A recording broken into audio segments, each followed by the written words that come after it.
11 পর্বের এই সিরিজে আমরা এমন ভাবে প্রিয় নবী মুহাম্মদ সাল্লাল্লাহু আলাইহি ওয়াসাল্লামের জীবন অন্বেষণ করব যা আপনি আগে হয়তো বা কখনো শুনেননি। কখনো কখনো আমরা নিজেদের খুঁজে পাবো সেই ওহী নাজিলের শুরুর দিনগুলোতে, দারুল আরকামে, মুসলিমদের সেই গোপন মজলিসগুলোতে। আবার কখনো বা আমরা শিহরিত হয়ে উঠব যখন দেখব উমর রাদিয়াল্লাহু আনহুকে মক্কার মূর্তি পূজারীদের দিকে নির্ভীকভাবে হেঁটে যেতে। যে মুহাম্মদকে হত্যা করবে আমি তাকে 100টা লাল ও কালো উট পুরস্কার দেব। আর যারা মুহাম্মদের আনুগত্য করবে তাদের এই পরিণতি ঘটবে।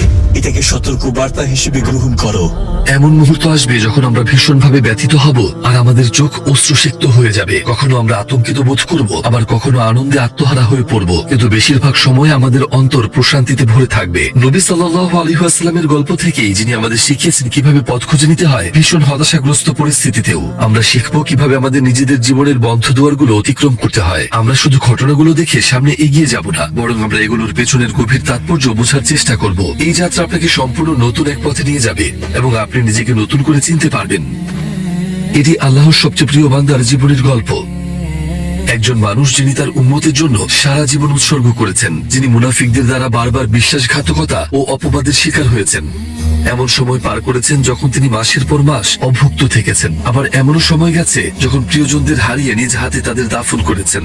তিনি সর্বদা মানুষকে আলোর দিকে, হেদায়েতের দিকে ডেকেছেন, অথচ বিনিময়ে তাকে পাথর ছুঁড়ে ক্ষত বিক্ষত করা হয়েছে। নিজের পরিবারের জন্য এত অমঙ্গল এবং অনিষ্ট বয়ে আনতে আমি তোমার মতো এমন আর কাউকে দেখিনি। তিনি অসংখ্যবার হত্যা চেষ্টার শিকার হয়েছেন, কিন্তু এক মুহূর্তের জন্য নিজের লক্ষ্য বিচ্যুত হননি এবং পরিশেষে আল্লাহ তার অনুগত বান্দার প্রতি দেওয়া ওয়াদা পূরণ করেছেন। আমরা এখন 23 বছরের এক অভূতপূর্ব জীবনের বাস্তব গল্প শুরু করছি। আমরা সাক্ষী হব এক অসাধারণ মানুষের জীবনের, যিনি একাকী এই দাওয়াত শুরু করেছিলেন সারা বিশ্বের বিরুদ্ধে দাঁড়িয়ে, অথচ আজ 200 কোটিরও বেশি অনুসারী তার পেছনে রয়েছে। আপনি যদি প্রস্তুত থাকেন তবে চলুন শুরু করি।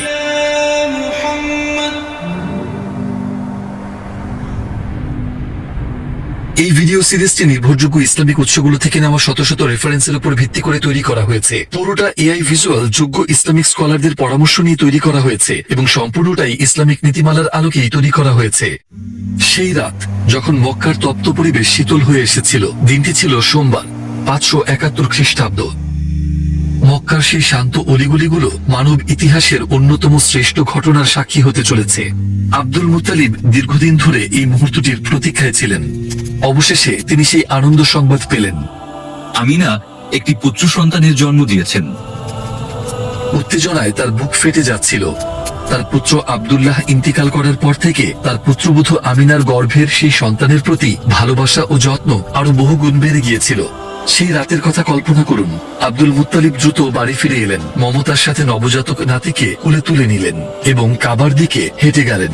তিনি তার রবের শুকরিয়া আদায় করলেন, দোয়া করলেন এবং শিশুটির নাম রাখলেন মুহাম্মদ। আপনি কেন এই নাম পছন্দ করলেন?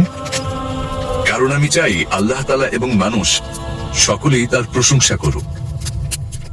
এই নামটি আমিনা স্বপ্নে জেনেছিলেন, আর এটা আব্দুল মুত্তালিবের সাথে শেয়ার করার পরেই তিনি এই নামটাই রাখার সিদ্ধান্ত নিয়েছিলেন। স্বামী আব্দুল্লাহর রেখে যাওয়া আমানতকে নিরাপদে জন্ম দিতে পেরে আমিনা অন্তরে গভীর শান্তি ও স্বস্তি অনুভব করছিলেন। তৎকালীন মক্কায় নবজাতক শিশুদের ধাত্রীদের কাছে পাঠানোর একটি সাধারণ ঐতিহ্য ছিল। সেই মহিলারা শিশুদের দুধ পান করাতেন এবং তাদের দেখাশোনা করতেন, যাতে শিশুরা কিছু সময়ের জন্য মক্কার প্রতিকূল আবহাওয়া থেকে দূরে থাকতে পারে। অবশ্যই একজন মায়ের জন্য তার নবজাতক সন্তান থেকে বিচ্ছিন্ন হওয়াটা ছিল অত্যন্ত কষ্টকর, কিন্তু এর পেছনে দুটি গুরুত্বপূর্ণ কারণ ছিল। প্রথম কারণটি ছিল শিশুর স্বাস্থ্য। যেমনটা আমরা বলেছিলাম, মক্কার জলবায়ু নবজাতকদের জন্য খুব একটা অনুকূল ছিল না। আর দ্বিতীয় কারণটি ছিল শিশুর ভাষা ও বাকপটুতা তৈরি করতে সাহায্য করা। সেই সময়ে বাকপটুতা এবং কার্যকরী যোগাযোগ দক্ষতা ছিল আরব সমাজের মূল কেন্দ্রবিন্দু। শিশুদের বনু সাদ গোত্রের এলাকায় পাঠানো হতো, যেখানে তারা মরুভূমি উন্মুক্ত প্রান্তরে স্বাধীনভাবে বেড়ে উঠতে পারত এবং আরবি ভাষার বিশুদ্ধতম ও সুন্দরতম রূপটি দেখতে দেখতে শিখতে পারত। সেই অঞ্চলের ধাত্রীরা সাধারণত সম্পদশালী ও সম্ভ্রান্ত পরিবারের শিশুদের খুঁজতেন, কারণ এই সম্পর্কের মাধ্যমে তারা শিশুর পরিবারের সাথে একটি আত্মিক বন্ধন তৈরি করতেন। আর যতক্ষণ বাবা জীবিত থাকতেন ততক্ষণ ধাত্রীরা তাদের কাছ থেকে সম্মান এবং আর্থিক সহায়তা পেতেন। নবী করিম সাল্লাল্লাহু আলাইহি ওয়াসাল্লামও ছিলেন এক সম্ভ্রান্ত পরিবারের সন্তান। তার দাদা আব্দুল মুত্তালিব ছিলেন মক্কার একজন রাজনৈতিক নেতা, কিন্তু তিনি ছিলেন বৃদ্ধ। আর নবীজির পিতা তার জন্মের আগেই ইন্তেকাল করেছিলেন। আর যেহেতু তিনি একজন এতিম ছিলেন, তাই ধাত্রীদের কেউই আমিনার সন্তানকে গ্রহণ করতে রাজি হচ্ছিল না। এখন তাহলে কি হবে? কেউ কি তাকে নিয়ে যাবে না? তাকে কি এই রুক্ষ আবহাওয়ার শহরেই বড় হতে হবে? আমিনা অসহায়ভাবে সেখানে দাঁড়িয়েছিলেন। তিনি অপলক দৃষ্টিতে তাকিয়ে দেখছিলেন কিভাবে ধাত্রীরা এক এক করে শিশুদের নিয়ে মক্কা ছেড়ে চলে যাচ্ছে। ইতিমধ্যে হালিমা ও হারিস নামক এক দম্পতি অন্যদের তুলনায় বেশ দেরিতে এসে পৌঁছালেন, কারণ তাদের সওয়ারি পশুটি ছিল অত্যন্ত দুর্বল ও বয়স্ক, তাই তাদের পালাক্রমে চড়তে হয়েছিল, ফলে তারা সময় মতো পৌঁছাতে পারেননি। হালিমা অনেক খোঁজাখুঁজি করলেন, কিন্তু মক্কায় এমন কাউকে পেলেন না যিনি তার সন্তানকে লালন পালনের জন্য দেবেন। এখানে আসার পথে পোহানো সব কষ্টের উপর বাড়তি কষ্ট যোগ হলো এই যে এখন তাকে শূন্য হাতে বাড়ি ফিরে যেতে হবে। তদুপরি তাদের অঞ্চলে তখন দুর্ভিক্ষ চলছিল। নিজেদের অন্ন সংস্থান করাটাও তাদের জন্য খুব কঠিন হয়ে পড়েছিল। একের পর এক আসা এসব বিপদ তাকে ভীষণ মর্মাহত করে তুলল। যখন তিনি এসব দুশ্চিন্তায় মগ্ন ছিলেন, হঠাৎ তার সাথে একজনের দেখা হয়ে গেল। তিনি ছিলেন আব্দুল মুত্তালিব। কিছুক্ষণ কথা বলার পর তিনি তার নাতির পরিস্থিতি সম্পর্কে জানতে পারলেন। এরপর হালিমা তার স্বামী হারিসের মতামত জানতে চাইলেন। আমি দুধ পান করানোর জন্য কোনো শিশু খুঁজে পাইনি, আর আমি অন্যদের সামনে খালি হাতে বাড়ি ফিরে যেতে চাই না। তাকে সাথে নিয়ে যেতে আমার কোনো অসুবিধা নেই। হয়তো আল্লাহ তার উসিলায় আমাদের উপর বরকত ও কল্যাণ বর্ষণ করবেন। কত বড় নিয়ামতটি ঠিক তার সামনে হাজির হয়েছিল তার সম্পর্কে আসলে তিনি একেবারে কল্পনাও করতে পারেননি। কিন্তু হালিমা তখনও জানতেন না যে তিনি ঠিক কত বড় এক অমূল্য রত্ন খুঁজে পেয়েছেন। অন্যদিকে আমিনা রাদিয়াল্লাহু আনহার পরিস্থিতির কথা চিন্তা করুন। তিনি ইতিমধ্যে তার প্রিয় স্বামীকে হারিয়েছেন, এমনকি একবারের জন্য নিজের সন্তানকে তার বাবার কোলে তুলে দিতে পারেননি। আর এখন এই সবকিছুর উপর তাকে তার সন্তান থেকেও বিচ্ছিন্ন হতে হচ্ছে। কিন্তু তার কাছে আর কোনো উপায় ছিল না। চোখ ভরা জল নিয়ে তিনি আব্দুল্লাহর আমানত তার কলিজার টুকরা মুহাম্মদকে হালিমার হাতে তুলে দিলেন। তিনি দীর্ঘ সময়ের জন্য তার পুত্রের কাছ থেকে দূরে থাকতে যাচ্ছেন। তিনি তার গায়ের ঘ্রাণ নিতে পারবেন না, কিংবা তাকে নিজের বুকে জড়িয়ে ধরতে পারবেন না। সন্তানের প্রথম হাঁটা দেখার কিংবা তার মুখ থেকে বের হওয়া প্রথম কথা শোনার সৌভাগ্য তার হবে না। একজন মায়ের জন্য তার সন্তান থেকে মাত্র 1 ঘন্টা দূরে থাকা অত্যন্ত যন্ত্রণাদায়ক। কিন্তু সন্তানের ভবিষ্যতের কথা চিন্তা করে তিনি এই দীর্ঘ বিচ্ছেদ মেনে নিলেন। তার অন্তর ভেঙে চুরমার হয়ে যাচ্ছিল। অন্যদিকে হালিমা ও তার পরিবারের জন্য শুরু হতে যাচ্ছিল সম্পূর্ণ নতুন এক জীবন। নবী মুহাম্মদ সাল্লাল্লাহু আলাইহি ওয়াসাল্লামের আগমনে তাদের ঘর বরকত ও প্রাচুর্যে ভরে উঠল। এমন সব অলৌকিক ঘটনা ঘটতে শুরু করলো যা কেউ বিশ্বাসই করতে পারছিল না। তাদের সেই দুর্বল ও বয়স্ক সওয়ারি পশুটি হঠাৎ করেই শক্তিশালী ও দ্রুতগামী হয়ে উঠল। হালিমার স্তনে দুধ খুব সামান্য ছিল, কিন্তু যখন তিনি নবীজিকে দুধ পান করাতে শুরু করলেন, তার স্তন দুধে পরিপূর্ণ হয়ে উপচে পড়তে লাগলো। হালিমার নিজের নবজাতক সন্তান আব্দুল্লাহ আগে অস্থির থাকতো আর ক্ষুধায় কাঁদতো, কিন্তু যখন সে নবীজির সাথে একত্রে দুধ পান করা শুরু করলো, সেও শান্ত হয়ে গেল। এলাকায় দুর্ভিক্ষ ও অনাবৃষ্টির কারণে তাদের যে পশুগুলো ক্ষুধার্ত অবস্থায় ফিরে আসতো, সেগুলো এখন পর্যাপ্ত খাবার খুঁজে পাচ্ছিল এবং প্রচুর দুধ দিচ্ছিল। তাদের ঘর বরকতে পরিপূর্ণ হয়ে উঠেছিল, অথচ আশেপাশের এলাকাগুলো তখনও দুর্ভিক্ষের কবলে ধুঁকছিল। এই সময়ে নবীজি খুব চমৎকার ভাবে বেড়ে উঠছিলেন, শারীরিক, মানসিক এবং আধ্যাত্মিক সব দিক থেকেই। অবশেষে বরকতময় 4টি বছরের সমাপ্তি ঘটল। সেই সময়টি ঘনিয়ে এলো। নবী করিম সাল্লাল্লাহু আলাইহি ওয়াসাল্লামকে তার মায়ের কাছে ফিরিয়ে দেওয়ার সময় হলো। হালিমা তার চোখের পানি ধরে রাখতে পারছিলেন না। তিনি তাকে ছেড়ে দিতে চাচ্ছিলেন না। তিনি তাকে জড়িয়ে ধরলেন এবং বারবার চুমু খেলেন, কিন্তু তার কাছে আর কোনো উপায় ছিল না। দীর্ঘ বিচ্ছেদের পর আমিনা এবং তার পুত্র অবশেষে আবার এক হলেন। এখন আমিনা যখনই তার হাত ধরতে চাইতেন, মুহাম্মদ সাল্লাল্লাহু আলাইহি ওয়াসাল্লাম তার পাশেই থাকতেন। তারা একে অপরকে শক্ত করে জড়িয়ে ধরলেন, যেন তারা আলাদা থাকা প্রতিটি দিনের অভাব পূরণ করার চেষ্টা করছেন। তারা আর কখনো বিচ্ছেদ চাননি। এই পুনর্মিলন সেই দীর্ঘ ও কঠিন বছরগুলোর কষ্ট লাঘব করতে সাহায্য করল। একত্রে 1.5 বছর কাটানোর পর তারা মদিনায় গেলেন আত্মীয় স্বজনদের সাথে দেখা করতে এবং তার পিতার কবর জিয়ারত করতে। যখন তারা কবরের কাছে পৌঁছালেন, আমিনার চোখে গভীর শোক ফুটে উঠল। তার মন ও প্রাণ স্বামীর সাথে কাটানো সেই দিনগুলোর স্মৃতি আর ব্যাকুলতায় ভরে উঠল, যেন তিনি এইমাত্র তাকে হারিয়েছেন। এমন এক বেদনা নিয়ে তিনি কাঁদতে শুরু করলেন। রাসূলুল্লাহ সাল্লাল্লাহু আলাইহি ওয়াসাল্লাম ভূমিষ্ঠ হয়েছিলেন এতিম হয়ে। বাবার ছায়া ছাড়াই তিনি এই পৃথিবীতে চোখ মেলেছিলেন। বাবার ভালোবাসা ও যত্নের সেই উষ্ণতা তিনি কখনো অনুভব করতে পারেননি। নিজের ছোট্ট দুটি হাত দিয়ে তিনি সবসময় তার বাবার হাত ধরতে চেয়েছিলেন, কিন্তু সেই হাত কখনো ছিল না। আর সেই মুহূর্তে তিনি আবারও তার পিতার অভাব গভীরভাবে অনুভব করলেন। একই সাথে তার মায়ের এমন বুকফাটা আর্তনাদ তিনি সইতে পারছিলেন না। আর তাই মা ও ছেলে দুজনেই একত্রে কাঁদতে লাগলেন। অন্তত তার মা তো তার পাশে ছিলেন, সেটুকুই ছিল তার সান্ত্বনা। কিন্তু আমিনার জন্য এই পৃথিবী ছেড়ে যাওয়ার সময় ঘনিয়ে আসছিল। শীঘ্রই তিনি তার স্বামীর সাথে মিলিত হতে যাচ্ছেন। পুত্রের সাথে তার এই পুনর্মিলন খুব বেশি দিন স্থায়ী হল না। মক্কায় ফেরার পথে তিনি অসুস্থ হয়ে পড়লেন। আল্লাহর রাসূল সাল্লাল্লাহু আলাইহি ওয়াসাল্লামের বয়স ছিল তখন মাত্র 6 বছর। যখন তারা আবওয়া নামক স্থানে পৌঁছালেন, তার অসুস্থতা আরো বেড়ে গেল। তিনি প্রচন্ড শারীরিক যন্ত্রণায় ভুগছিলেন, কিন্তু দুটি বিষয় তাকে আরো বেশি পীড়া দিচ্ছিল। এক, তার সন্তানকে একাকী ফেলে যাওয়ার চিন্তা, আর দুই, এটা জানা যে এত অল্প বয়সে মুহাম্মদকে এখন বাবা ও মা উভয়কে ছাড়াই জীবন অতিবাহিত করতে হবে। জীবনের শেষ মুহূর্তগুলো যখন ঘনিয়ে এলো, তিনি তার পুত্রের দিকে তাকালেন। তার চেহারার সেই করুণ চাহনি যেন শব্দের চেয়েও বেশি কিছু বলছিল। শেষ নিঃশ্বাস ত্যাগের ঠিক আগে তিনি তার পুত্রের উদ্দেশ্যে এই কথাগুলো বললেন, প্রত্যেক জীবকেই মৃত্যুর স্বাদ গ্রহণ করতে হয়। প্রতিটি নতুন জিনিসই একসময় পুরনো হয়ে যায়, আর যাদের বয়স বাড়ছে তারা একসময় অবশ্যই মৃত্যুবরণ করবে। এই পৃথিবীর সবকিছুই ক্ষণস্থায়ী এবং একসময় শেষ হয়ে যাবে। হ্যাঁ, আমিও মারা যাব, কিন্তু আমার নাম চিরকাল স্মরণ করা হবে, কারণ আমি এক পবিত্র ও পুণ্যবান সন্তান জন্ম দিয়েছি, এমন একজন যে আমাকে সুনামের সাথে স্মরণ করবে। কয়েক মুহূর্ত পরেই তার কণ্ঠস্বর মিলিয়ে গেল এবং তার শরীর নিথর হয়ে পড়ল। সেখানে কেবল নবীজি সাল্লাল্লাহু আলাইহি ওয়াসাল্লামের কান্নার শব্দ অবশিষ্ট রইল। এক অবর্ণনীয় ব্যথায় তার কোমল হৃদয়টি পুড়ে যাচ্ছিল। যে সফরটি শুরু হয়েছিল বাবার কবর জিয়ারত করার জন্য, তা শেষ হলো মাকে দাফন করার মধ্য দিয়ে। পিতাকে হারানোর পর এখন মাতাকেও হারানো। কে জানে কত বছর ধরে মায়ের সেই শেষ কথাগুলো তার কানে প্রতিধ্বনিত হবে। অন্য বাচ্চারা যখনই মা বলে ডাকতো, তখনই ব্যথায় তার চোখ মাটির দিকে নুয়ে আসতো। তার অশ্রুসিক্ত চোখে তিনি সবসময় তার প্রিয়তম মানুষের শেষ মুহূর্তগুলোর কথা স্মরণ করতেন। সেই কঠিন সময়ে তার দেখাশোনা করার জন্য উম্মে আইমান তার পাশে ছিলেন। তিনি ছোট্ট মুহাম্মদ সাল্লাল্লাহু আলাইহি ওয়াসাল্লামের মনকে শান্ত করার এবং তার চোখের পানি মুছে দেওয়ার চেষ্টা করতেন। সেদিন থেকে উম্মে আইমান সবসময় তাকে ভালোবাসা ও যত্ন দেওয়ার জন্য পাশে ছিলেন, এবং মায়ের অভাব পূরণ করতে তিনি সাধ্যমতো সবকিছুই করেছিলেন। তিনি তার সাথে ছিলেন এবং 25 বছর বয়সে বিয়ে হওয়া পর্যন্ত তার সেবা করেছেন। এমনকি ইসলাম প্রচার শুরু হওয়ার পর তিনি এই দিনের জন্য বড় ধরনের আত্মত্যাগ করতে দ্বিধা করেননি। নবীজি সাল্লাল্লাহু আলাইহি ওয়াসাল্লামের জীবনে তার স্থান ছিল অত্যন্ত বিশেষ, এবং তিনি তাকে মায়ের মতোই স্নেহ করতেন, যে কারণে নবীজি পরবর্তীতে তার সম্পর্কে বলেছিলেন, তিনি আমার মায়ের পর আমার দ্বিতীয় মা। যখন তারা মক্কায় ফিরে এলেন, তার দাদা আব্দুল মুত্তালিব তাকে নিজের তত্ত্বাবধানে নিলেন। তিনি তাকে সবসময় নিজের কাছে রাখতেন, এমনকি তার নাতি সাথে না থাকলে তিনি খেতেও বসতেন না। যেহেতু আব্দুল মুত্তালিব ছিলেন তার গোত্রের নেতা, তাই কাবার সামনে তার বসার জন্য একটি গদি বা বিশেষ আসন রাখা হতো। এমনকি তার নিজের ছেলেদেরও সেখানে বসার অনুমতি ছিল না। কিন্তু তার 6 বছর বয়সী নাতি মুহাম্মদ সাল্লাল্লাহু আলাইহি ওয়াসাল্লাম সেখানে বসতেন। তিনি তার নাতি ছাড়া আর কাউকে সেখানে বসতে দিতেন না। অন্যরা যখনই তাকে বাধা দেওয়ার চেষ্টা করত, তিনি বলতেন, আমার ছেলেকে বিরক্ত করো না, আল্লাহর কসম, একদিন তার অনেক সম্মান এবং সুখ্যাতি হবে। খুব অল্প বয়সে তিনি প্রত্যক্ষ করেছিলেন কিভাবে তার দাদা মক্কা শাসন করছেন। সেখানে দেখা বিষয়গুলো তাকে একজন ভবিষ্যৎ নেতা হিসেবে গড়ে তুলছিল।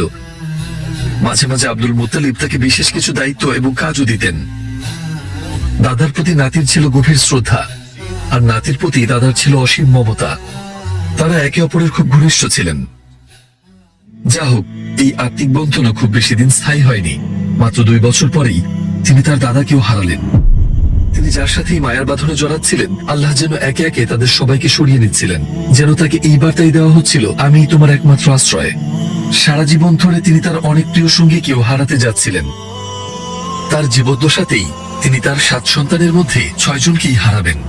এই সিরিজের প্রতিটি পর্বে যেমনটি আপনি দেখবেন, তিনি অন্তহীন প্রতিকূলতা এবং যন্ত্রণার মধ্য দিয়ে জীবন অতিবাহিত করবেন। আর যেহেতু তিনি নিজে সব ধরনের বেদনা ও সংগ্রামের অভিজ্ঞতা অর্জন করবেন, তাই তিনি তার উম্মতের প্রতিটি সমস্যা ও কষ্ট গভীরভাবে উপলব্ধি করতে পারবেন। এভাবেই তিনি আমাদের জন্য সর্বশ্রেষ্ঠ নেতা এবং পথ প্রদর্শক হয়ে উঠবেন। তিনি যদি একটি সহজ জীবনযাপন করতেন এবং আল্লাহ যদি তাকে কোনো কষ্ট বা পরীক্ষা না দিতেন, তবে তিনি কিভাবে সমগ্র মানবতার জন্য আদর্শ হতে পারতেন। শৈশবে তার চারপাশের মানুষের কাছ থেকে তিনি যে মমতা ও ভালোবাসা পেয়েছিলেন, তা ছিল বিভিন্ন আয়নায় সূর্যের প্রতিফলনের মতো। কিন্তু সেই মমতার প্রকৃত মালিক আল্লাহ সেই আয়নাগুলো একে একে সরিয়ে নিচ্ছিলেন। অন্য কথায়, তিনি তার প্রিয়জনদের একে একে কেড়ে নিচ্ছিলেন। এর মাধ্যমে আল্লাহ তাকে সমস্ত ভালোবাসার প্রকৃত উৎসের সাথে পরিচয় করিয়ে দিচ্ছিলেন এবং শেখাচ্ছিলেন যে প্রতিটি নিয়ামত কেবল তার পক্ষ থেকেই আসে। কেবল তিনিই প্রকৃত চিরস্থায়ী, আর তিনি চাইলে মানুষকেও অমরত্ব দান করতে পারেন। তিনি যদি চান, তবে বিচ্ছেদ হয়ে যাওয়া সেই প্রিয়জনরা আবারও এক চিরন্তন জগতে জান্নাতে মিলিত হতে পারে। এভাবেই আল্লাহ তার অন্তরে পরকালের বিশ্বাসের ভিত্তি স্থাপন করছিলেন, যা তিনি পরবর্তীতে ওহীর মাধ্যমে প্রকাশ করবেন। আমাদের নবী সাল্লাল্লাহু আলাইহি ওয়াসাল্লাম এত অল্প বয়সে কিসের মধ্য দিয়ে গিয়েছিলেন তা নিয়ে যখন আপনি চিন্তা করবেন, তখন আপনি আরো গভীরভাবে চিন্তা করতে বাধ্য হবেন। তার জীবনের প্রতিটি খুঁটিনাটি আল্লাহ কর্তৃক সুনিপুণভাবে পরিকল্পিত ছিল। আল্লাহর দেওয়া প্রতিটি কষ্ট ও পরীক্ষা তাকে আরো বেশি যোগ্যতা সম্পন্ন হয়ে উঠতে সাহায্য করেছিল, কারণ ভবিষ্যতে তার উপর অত্যন্ত গুরুত্বপূর্ণ একটা দায়িত্ব অর্পণ করা হবে। শৈশবে তিনি শহরের চার দেয়ালের মাঝে বেড়ে ওঠেননি, বরং উন্মুক্ত বুড়ো প্রান্তরে বেড়ে উঠেছেন। এই কারণেই তার মাঝে ছিল এক মুক্ত স্বাধীন চেতনা। তিনি শারীরিকভাবে শক্তিশালী ছিলেন এবং তার ভাষা জ্ঞান ছিল অত্যন্ত উন্নত। এমনকি পরবর্তীতে যে ঘরগুলোতে তিনি বেড়ে উঠেছেন, প্রাপ্তবয়স্ক হওয়ার আগ পর্যন্ত তিনি অন্তত 5টি ভিন্ন ভিন্ন পরিবারে থেকে বড় হয়েছেন। এই অভিজ্ঞতার মাধ্যমে তিনি শিখেছিলেন কিভাবে বিভিন্ন ধরনের মানুষের সাথে মিলেমিশে থাকতে হয়। আর তিনি তার দাদার সাথে থাকার সময়ে প্রত্যক্ষ করেছিলেন কিভাবে একটি শহর শাসন করতে হয়। নিজের বাবা মা না থাকলেও তিনি বড় হয়েছিলেন 3 জন মা এবং 3 জন বাবা সমতুল্য অভিভাবকের কাছে, যাদের প্রত্যেকের ছিল অনন্য চারিত্রিক বৈশিষ্ট্য ও ব্যক্তিত্ব। নিজের মা ছাড়াও তার ছিলেন ধাত্রীমা হালিমা, আর পিতার ভূমিকায় ছিলেন হালিমার স্বামী হারিস। তাকে এতটাই ভালোবাসা ও যত্ন দেওয়া হয়েছিল যে পরবর্তী জীবনে আবার দাদা আব্দুল মুত্তালিব তার কাছে হয়ে উঠেছিলেন এক অসাধারণ বাবা, এবং সবশেষে তার চাচা আবু তালিব তাকে পিতৃসুলভ স্নেহে নিজের ছায়াতলে আগলে রাখতেন। আর চাচার স্ত্রী ফাতিমা বিনতে আসাদ তাকে ঠিক নিজের সন্তানদের মতোই যত্ন ও উষ্ণতা দিয়ে আগলে রাখতেন। কখনো তাদের মাঝে কোনো ভেদাভেদ করেননি। তাকে এতটাই ভালোবাসা ও যত্ন দেওয়া হয়েছিল যে পরবর্তী জীবনে তিনি এই নারীকেই আমার মায়ের পর আমার দ্বিতীয় মা হিসেবে উল্লেখ করতেন।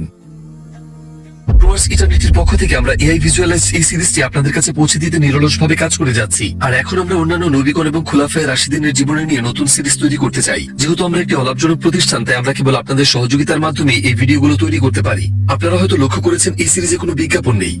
আপনি যদি এই মহৎ কাজের অংশীদার হতে চান, তবে টুয়ার্ডস ইটারনিটিতে দান করুন এবং এই সুবর্ণ সুযোগটি হাতছাড়া করবেন না। তার জীবনের কোনো কিছুই আকস্মিক বা কাকতালীয় ছিল না। 40 বছর বয়স পর্যন্ত তার জীবনের প্রতিটি অংশ তাকে নবুয়তের সেই গুরুভার দায়িত্ব পালনের জন্য প্রস্তুত করছিল, কারণ তার সামনের দিনগুলো ছিল অত্যন্ত প্রতিকূলতায় ভরা। ওহীর সেই গুরু দায়িত্বে পরিপূর্ণ। সেই বয়কটের বছরগুলো যেখানে তাকে অনাহারে রাখা হয়েছিল, যাতে তিনি তার মিশন বা উদ্দেশ্য থেকে সরে আসেন। মক্কার কুরাইশদের সেই অমানবিক নির্যাতন। আমি যদি তাকে তা করতে দেখি, তবে আমি তার ঘাড় মারিয়ে দেব অথবা তার মুখ ধুলোয় মিশিয়ে দেব। মদিনার মুনাফিকদের ষড়যন্ত্র, তায়েফের সেই পাষণ্ড জনতার আক্রমণ, এবং খন্দকের যুদ্ধে সেই দিনগুলো যখন প্রায় পুরো আরব তার বিরুদ্ধে দাঁড়িয়েছিল। বিরামহীন সেই সব যুদ্ধ যা তাকে লড়তে হয়েছিল, আর অসংখ্য মানুষ যারা তাকে হত্যা করার ষড়যন্ত্রে লিপ্ত ছিল। এসব কিছু সহ্য করার জন্য তার প্রয়োজন ছিল এক মজবুত ভিত্তি এবং অটল মনোবল। আর এই কারণেই নবুয়তের আগের জীবনের প্রতিটি অধ্যায় এত নিখুঁতভাবে সাজানো হয়েছিল। তার বয়স এখন 8 বছর। তিনি এখন এমন এক পরিবারে বসবাস করছেন যেখানে তিনি তার জীবনের সবচেয়ে বেশি ভালোবাসা ও যত্ন পেয়েছিলেন, তার চাচা আবু তালিবের ঘর। তবে যদিও এটি তার আপন চাচার বাড়ি ছিল, তবুও নিজের মা বাবার কাছে থাকার অনুভূতি আর অন্য কোথাও থাকার অনুভূতি তো আর এক হয় না। আপনি আপনার মা বাবার কাছে কোনো আবদার যতটা সহজে করতে পারেন, চাচা চাচির কাছে ততটা সহজে করতে পারা যায় না। তাছাড়া আপনার মনে এই ভয় থাকতে পারে যে চাচাতো ভাই বোনেরা ঈর্ষান্বিত হতে পারে। এইসব চিন্তা আপনাকে অনেক কিছু করা থেকে বিরত রাখাটাই স্বাভাবিক। তার চেয়ে বড় কথা হলো, এটি কোনো ধনী পরিবার ছিল না। অনেক সময় তাদের পেট না ভরেই খাওয়ার টেবিল থেকে উঠে যেতে হতো। তাই অল্প বয়স থেকেই তিনি দারিদ্র্যের কষ্ট কেমন হয় তা অনুভব করেছিলেন। কিন্তু এসব সত্ত্বেও তার চাচা এবং চাচি তাকে আপন করে নিয়েছিলেন এবং নিজের সন্তানের মতোই পরম মমতায় লালন পালন করেছিলেন। এমনকি মাঝে মাঝে নিজের সন্তানদের চেয়েও তাকে বেশি প্রাধান্য দিতেন। আবু তালিব তাকে ছাড়া কোথাও যেতেন না। তিনি সবসময় তাকে সাথে রাখতেন, কখনোই চোখের আড়াল হতে দিতেন না। মাঝে মাঝে তিনি তার সাথে বন্ধুর মতো গল্প করতেন, আর খাওয়ার টেবিলে তাকে না দেখলে তিনি ব্যাকুল হয়ে জিজ্ঞাসা করতেন, আমার মুহাম্মদ কোথায়? যাও তাকে ডেকে আনো। নবী মুহাম্মদ সাল্লাল্লাহু আলাইহি ওয়াসাল্লাম অন্য সব শিশুর মতো ছিলেন না। গুরুজনদের আগে তিনি কখনো খাবার শুরু করতেন না। তিনি ছিলেন অত্যন্ত কৃতজ্ঞ এবং চিন্তাশীল। যখন তিনি দেখলেন তার চাচা পরিবার চালাতে হিমশিম খাচ্ছেন, তিনি তখন কেবল বসে বসে তা দেখে থাকতে পারলেন না। অন্যান্য শিশুদের মতো দিন অতিবাহিত করার পরিবর্তে তিনি কাজ করতে এবং পরিবারকে সাহায্য করতে চাইলেন। তাই তিনি তার চাচার কাছে গেলেন এবং তার ভেড়া ও ছাগল পালনের দায়িত্ব চাইলেন। এতে করে আবু তালিবকে এই কাজের জন্য অন্য কাউকে আর ভাড়া করতে হবে না। তার বয়সের তুলনায় এটি ছিল এক বিস্ময়কর পরিপক্ক বালকের মতো অনুরোধ। তার চাচা এবং চাচি তাকে কখনোই বোঝা মনে করতেন না এবং তারা চাননি যে তিনি দীর্ঘ সময় বাইরে কাটান, আরবের তপ্তপ্রখর রোদের নিচে। কিন্তু নবীজি সাল্লাল্লাহু আলাইহি ওয়াসাল্লাম যে কোনো ভাবে তাদের রাজি করালেন, আর তিনি পশুদের দেখাশোনা করা শুরু করলেন। মেষপালক হওয়ার জন্য অনেক ধৈর্যের প্রয়োজন হয়। এর মাধ্যমে তিনি ধৈর্য ধরতে, দায়িত্ব নিতে এবং তার কাছে অর্পিত আমানতের যত্ন নিতে শিখলেন।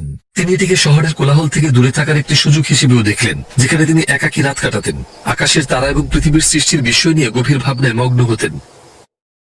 যখন তার বয়স 12 বছর হলো, তখন আবু তালিবকে আর্থিক সংকটের কারণে একটি বাণিজ্যিক কাফেলায় যোগ দিতে হলো। কুরাইশরা এটি আয়োজন করছিল এবং গন্তব্য ছিল দামেস্ক। কিন্তু যখন নবীজি সাল্লাল্লাহু আলাইহি ওয়াসাল্লাম এই কথা শুনলেন, তিনি গভীরভাবে ব্যথিত হলেন। তিনি আর কোনো বিচ্ছেদ সহ্য করতে চাইছিলেন না। তার চাচা, যিনি সবসময় তার পাশে ছিলেন, তিনি হয়তো মাসের পর মাস দূরে থাকবেন। তিনি তার ভালোবাসা, সুরক্ষা এবং স্বস্তি ছাড়া একা হয়ে পড়বেন। তাই তিনি সত্যিই চাচার সাথে যেতে চেয়েছিলেন। কিন্তু ওই বয়সে এমন দীর্ঘ যাত্রা ছিল অত্যন্ত বিপজ্জনক। যদি নবীজি সাল্লাল্লাহু আলাইহি ওয়াসাল্লামের কোনো ক্ষতি হয়ে যায়, যদি আবু তালিব তার ভাইয়ের রেখে যাওয়া আমানত রক্ষা করতে না পারেন। সবাই একমত হলেন যে তার যাওয়া উচিত হবে না। কিন্তু তারা যাই বলুক না কেন, চাচার প্রতি তার ভালোবাসা ছিল যে কোনো ভয়ের চেয়েও শক্তিশালী। কয়েকদিনের বিষণ্ণতার পর তিনি আর নিজেকে ধরে রাখতে পারলেন না। তিনি আবু তালিবের কাছে গেলেন এবং অত্যন্ত আবেগঘন কণ্ঠে বললেন, চাচা যান, আপনি আমাকে কোথায় রেখে যাচ্ছেন? কার কাছে? এখানে তো আমার মা বাবা কেউ নেই। এই হৃদয়স্পর্শী শব্দগুলো তার মনের সমস্ত অনুভূতি এবং অন্তরে বয়ে চলা সব কষ্টকে ফুটিয়ে তুলল। আবু তালিবের হৃদয় তা সহ্য করতে পারল না। তাই তিনি তার সিদ্ধান্ত পরিবর্তন করলেন। প্রস্তুতি সম্পূর্ণ হলো এবং এখন কাফেলা রওনা দেওয়ার সময় হলো। তিনি তার চাচি এবং ভাই বোনদের কাছ থেকে বিদায় নিলেন। এই সফরটি ছিল তার ব্যবসায়িক জীবনের সূচনা লগ্ন। এই সফর থেকে তিনি যে দক্ষতা ও অভিজ্ঞতা অর্জন করেছিলেন, তা আগামী বছরগুলোতে তাকে অনেক বেশি সাহায্য করেছিল। তিনি ধীরে ধীরে কৈশোর থেকে যৌবনে পদার্পণ করছিলেন। দুর্ভাগ্যবশত তার চারপাশটা ছিল অনৈতিকতা আর কদাচারে ঘেরা। এই পর্বের পরবর্তী অংশে আমরা সেই সময়ের প্রথাগুলো কতটা কলুষিত এবং কুৎসিত ছিল তা নিয়ে বিস্তারিত আলোচনা করব। সেই যুগ যেটিকে আমরা জাহিলিয়াত বা অন্ধকারের যুগ বলে জানি। এই সবকিছুই মনে একটা গুরুত্বপূর্ণ প্রশ্ন জাগিয়ে তোলে। এমন এক পরিবেশে তিনি কিভাবে সুরক্ষিত ছিলেন? অন্য কথায়, নবুয়ত লাভের আগে তিনি কি কখনো কোনো পাপে লিপ্ত হয়েছিলেন? বেশ কিছু ঘটনা আছে যা আমাদের এটি বুঝতে সাহায্য করে, তবে আমি তার মধ্য থেকে দুটি ঘটনা শেয়ার করব। একবার মক্কায় একটি আয়োজন চলছিল, যেখানে অনেক যুবক আনন্দ ফুর্তি করার পরিকল্পনা করছিল। তার বন্ধুরা নবীজি সাল্লাল্লাহু আলাইহি ওয়াসাল্লামকেও সেখানে আমন্ত্রণ জানালো এবং তিনিও তাদের সাথে যোগ দিতে চাইলেন। কিন্তু তিনি যদি যেতেন, তবে তা কোনো না কোনো পাপের দিকে নিয়ে যেতে পারত। সেই সময় তিনি মেষপালক হিসেবে কাজ করছিলেন। তাই তিনি এক বন্ধুকে তার পশুপালের দেখাশোনা করতে বলে মক্কার দিকে রওনা হলেন। তিনি সেখানে বসলেন এবং চারপাশ দেখতে শুরু করলেন। এর কিছু পরেই মুখে ভোরের সূর্যের উষ্ণতা অনুভব করে তার ঘুম ভেঙে গেল, অর্থাৎ তিনি ঘুমিয়ে পড়েছিলেন। কিছু সময় পর একই ঘটনা আবারও ঘটল। তিনি সেখানে গেলেন, বসলেন, চারপাশের আয়োজন দেখতে চাইলেন, কিন্তু আবারও তিনি গভীরভাবে ঘুমিয়ে পড়লেন। তিনি যদি সেই অনুষ্ঠানে যোগ দিতেন, তবে হয়তো তিনি এমন কিছু সাক্ষী হতেন বা জড়িয়ে পড়তেন যা পরবর্তীতে তার নবী হিসেবে মর্যাদার সাথে সাংঘর্ষিক হতো। কিন্তু আল্লাহ তাকে রক্ষা করেছিলেন। এছাড়াও তৎকালীন সমাজের অধিকাংশ মানুষের বিপরীতে তিনি কখনো মূর্তি পূজা করেননি বা তাদের প্রতি কোনো সম্মান প্রদর্শনও করেননি। তিনি 25 বছর বয়সের কাছাকাছি পৌঁছালেন এবং সেই সময়ের মধ্যে তিনি ব্যবসায়িক সততার জন্য সুপরিচিত হয়ে উঠেছিলেন। মক্কাবাসীরা তার উত্তম চরিত্রের ভূয়সী প্রশংসা করত এবং তাকে মুহাম্মদ আলামিন উপাধি দিয়েছিল, যার অর্থ বিশ্বস্ত মুহাম্মদ। বহু মানুষ পরম নিশ্চিন্তে তাদের মূল্যবান সম্পদ তার কাছে আমানত রেখে যেত। ও মুহাম্মদ, আপনি কি আমার অর্থ এবং উটটির দেখাশোনা করবেন? এমনকি তিনি নবুয়ত ঘোষণার পরেও যারা তার বিরোধিতা করেছিল, তারাও তার কাছে আমানত হিসেবে রাখা জিনিসগুলো ফিরিয়ে নেয়নি, কারণ তারা তখনও তাকে বিশ্বাস করত। সমস্যা শুধু এটাই ছিল যে তার প্রচারিত বাণী তাদের স্বার্থে রুড় করেছিল না। সেই সময় একটি বড় বাণিজ্যিক কাফেলা দীর্ঘ সফরের জন্য রওনা হওয়ার প্রস্তুতি নিচ্ছিল। এটি ছিল খুয়াইলিদের কন্যা খাদিজা রাদিয়াল্লাহু আনহার কাফেলা। খাদিজা রাদিয়াল্লাহু আনহা সারা মক্কায় সুপরিচিত ছিলেন, কেবল একজন অত্যন্ত সফল ব্যবসায়ী হিসেবেই নয়, বরং তার পবিত্রতা এবং মহৎ চরিত্রের জন্যও। তিনি দুবার বিবাহ বন্ধনে আবদ্ধ হয়েছিলেন, কিন্তু তার উভয় স্বামী ইন্তেকাল করেন। যেহেতু ব্যবসায়ীদের মাঝে নবীজি সাল্লাল্লাহু আলাইহি ওয়াসাল্লামের অত্যন্ত প্রশংসা ছিল, তাই তিনি নবীজিকে তার কাফেলার নেতৃত্ব দেওয়ার অনুরোধ জানান। পুরো মক্কায় তার মতো দ্বিতীয় আর কেউ ছিল না এবং নবীজি সাল্লাল্লাহু আলাইহি ওয়াসাল্লাম তার প্রস্তাব গ্রহণ করেন। খাদিজা রাদিয়াল্লাহু আনহা তার সঙ্গী হিসেবে গোলাম মাইসারাকে পাঠালেন, যাতে সে তাকে সাহায্য করতে পারে এবং নিবিড়ভাবে তার আচরণ ও স্বভাব পর্যবেক্ষণ করে যেন তাকে এসে রিপোর্ট করতে পারে। রওনা হওয়ার মুহূর্ত থেকেই মাইসারা অত্যন্ত সতর্কতার সাথে সেই দায়িত্ব পালন করতে লাগলো। এই যুবকটির মধ্যে তিনি যা কিছু দেখছিলেন তা কেবল তার মুগ্ধতাই বাড়িয়ে দিচ্ছিল। পুরো সফর জুড়ে নবীজি সাল্লাল্লাহু আলাইহি ওয়াসাল্লাম অত্যন্ত সতর্ক ছিলেন যেন কারো প্রতি কোনো অন্যায় না হয়। তিনি ছিলেন এক অনন্য চরিত্রের অধিকারী। তিনি ছিলেন অত্যন্ত সৎ, নিষ্ঠাবান এবং সর্বদা আত্মমর্যাদার সাথে চলতেন। সফরের সময় তিনি পরিষ্কার পরিচ্ছন্নতার দিকেও গভীর নজর রাখতেন, যা সেই সমাজে খুবই আকাঙ্ক্ষিত ছিল, কিন্তু খুব কমই দেখা যেত। অবশেষে মাইসারার ফিরে আসার এবং খাদিজা রাদিয়াল্লাহু আনহার সাথে সবকিছু শেয়ার করার সময় এলো, যা সে প্রত্যক্ষ করেছিল। আমি তার মতো মহান মানুষ আর কখনোই দেখিনি। আমরা যেখানে গিয়েছি, মানুষ নির্দ্বিধায় তাকে বিশ্বাস করেছে। যখন মাইসারা নবীজি সাল্লাল্লাহু আলাইহি ওয়াসাল্লামের এইসব সুন্দর গুণাবলী খাদিজা রাদিয়াল্লাহু আনহাকে বললেন, তখন তিনি তার প্রতি এক বিশেষ টান অনুভব করতে লাগলেন। ততদিন পর্যন্ত তিনি পুনরায় বিবাহের কথা কখনো ভাবেননি, কিন্তু এখন তিনি তার সিদ্ধান্ত পরিবর্তন করলেন। সাধারণত বিবাহের প্রস্তাব পুরুষের পক্ষ থেকেই আসতো, কিন্তু নবীজি সাল্লাল্লাহু আলাইহি ওয়াসাল্লামের প্রতি তার শ্রদ্ধা ও মুগ্ধতা এতই গভীর ছিল যে তিনি নিজেই বিবাহের প্রস্তাব পাঠানোর কথা ভাবতে শুরু করলেন। তবে সেখানে একটি বয়সের ব্যবধান ছিল। নবীজি সাল্লাল্লাহু আলাইহি ওয়াসাল্লামের বয়স ছিল 25 এবং খাদিজা রাদিয়াল্লাহু আনহুর বয়স ছিল 40। তিনি কি এই প্রস্তাব গ্রহণ করবেন? খাদিজা রাদিয়াল্লাহু আনহু এখন কি করবেন?